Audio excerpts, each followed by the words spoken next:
അവർ ഇതിനെ തള്ളിപ്പറയുന്ന ഒരവസ്ഥയിലേക്ക് എത്തി. അൽഹംദുലില്ലാ, അത്രത്തോളം കാര്യങ്ങൾ എത്തി. പക്ഷെ ഇപ്പോൾ ഞാനിവിടെ സംസാരിക്കുവാൻ ഉദ്ദേശിക്കുന്ന കാര്യം മറ്റൊന്നാണ്. അങ്ങനെ ഇവരുടെ കൂട്ടത്തിൽ മർക്കസിൽ, കാരന്തൂർ മർക്കസ് എന്ന് പറഞ്ഞാൽ ആരുടെ സ്ഥാപനമാണെന്ന് പറയേണ്ടതില്ലല്ലോ. ആ നിലക്കുള്ള കാരന്തൂർ സ്ഥാപനത്തിൽ അവിടെ ജോലി ചെയ്യുന്ന അവിടുത്തെ ഒരു പ്രഗത്ഭ പണ്ഡിതൻ, അയാളുടെ പേരെന്താണ്? അയാൾ തന്നെ പറയുന്നുണ്ട്, എം അബ്ദുൽ മജീദ് ബാഖവി കാമിൽ സഖാഫി, മഞ്ചേരി, മലപ്പുറം. അയാൾ എന്ത് ചെയ്തു? അയാളുടെ മാസങ്ങളോളം വർഷങ്ങളോളം അധ്വാനിച്ചിട്ട് അയാൾ ഒരു കിതാബ് എഴുതി. ആ കിതാബ് 1, 2, 50, 100 പേജൊന്നുമല്ല, 506 പേജുണ്ട്. ആ കിതാബിന്റെ പേരെന്താണ്? ഖുതുഫുൽ ആലം ഫി മനാഖിബി ഖുതുബുൽ ആലം എന്നാണ്. അഥവാ മടവൂരിന്റെ മൗലിദാണ് എന്നർത്ഥം.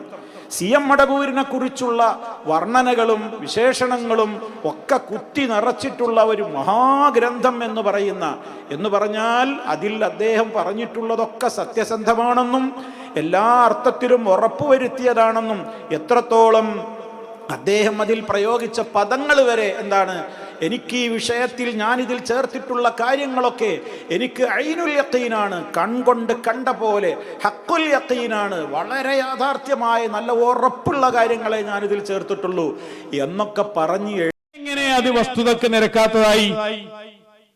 എങ്കിൽ ഹഖുൽ യഖീൻ എത്തി എന്ന് പറഞ്ഞ് കള്ളത്തരല്ലേ?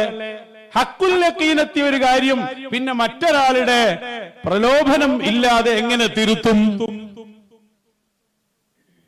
അപ്പോ എന്തുകൊണ്ട് തിരുത്തി എന്ന് ഞാൻ ശരിക്കാണ് പറഞ്ഞത്.